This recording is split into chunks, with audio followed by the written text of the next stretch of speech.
Apa maksud Nabi Muhammad dan orang-orang yang bersama Nabi ini asyidda'u 'alal kufar? Maksudnya tegas. Apa maksud tegas dengan orang kafir? Tidak boleh kita memberi ruang orang kafir untuk merendah-rendahkan agama Islam. Sekarang kita sudah ruhama ubainal kufar, terlalu lembut dengan orang kafir, dan orang kafir sekarang sedang memijak kepada kita. Betul tak? Ini haram.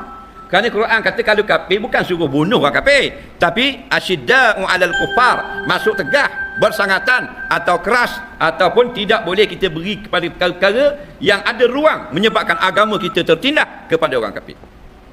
Nampak? Sebab tu tak boleh beri satu jawatan peguam negara dan sebagainya yang mereka nanti orang kafir boleh membatalkan hukum mahkamah Islam.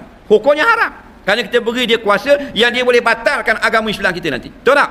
Ini masalah. Dia boleh beri tugas sebagai menteri dan sebagainya, tapi tidak boleh yang ada kuasa nak batalkan hukum Islam. Ini sudah beri ke orang kafir yang boleh batalkan hukum Islam. Faham tak? Itu haram, dosa besar, kena laknat habis semua sekali. Jadi balik kepada pangkal, taubat kepada Allah, teruskan perjuangan. Faham lagi? Al-Islam ya'lu wala yu'la alaih. Bukan suruh bunuh orang kafir, itu tidak. Tapi Allah jadikan mula-mula turun Nabi Adam, Nabi ni Islam sampai ke akhir zaman Islam. Bermula yang jadi kafirnya ialah zaman Nabi Nuh alaihi salam. Dan Allah tak redha pun walau orang kafir minum setitik air di muka bumi. Nah, itu. Kita mana? Nak mencari, nak pangkat dan sebagainya. Nak kita canggah habis ayat Quran. Ayat perjuangan tinggal, ayat waqatiluhum kita tinggal. Tak, ayat adalah kita jadikan Islam itu yang tinggi sebagai jihad yang wajib, kita tinggal. Jangan ra'i benda-benda yang haram, kita pergi buat ra'i. Dulu kalau dapat, maknanya kita dapat kuasa, kita akan tegakkan Islam. Bila dah berkuasa, Islam sudah dijatuhkan. Dijalankan hukum takzir di Terengganu, habis menteri marah. Dan hukum takzir itu hukum Islam. Orang tak setuju dengan Islam, batal Islamnya. Tahu tak?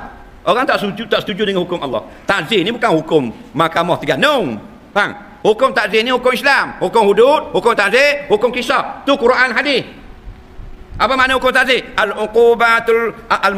Al-uqubatu al-masyru'atu. Hukum-hukum yang dibangsakan kepada agama. Ala maksiatin au jinayatin, atas sebab melakukan maksiat atau melakukan jenayah yang la hadda fiha, yang tidak sampai kepada hukum hudud di dalam kesnya. Tiba-tiba orang Islam marah ke hukum takzir, maka dia marah dengan hukum Quran. Bila dia marah dengan hukum Quran, maka dia tidak beriman dengan Quran. Batu ulama sebut dalam kitab-kitab. Syarah Fiqhul Akbar. Syarah apa benda ni? Aqidatun Najim. Aqidatun Najim syarahnya ialah berkaitan dengan tauhid khalaq. Syarah Fiqhul Akbar, tauhid asma' wa sifat. Kedua-dua syarah ni mengatakan orang yang tak bersetuju dengan satu hukum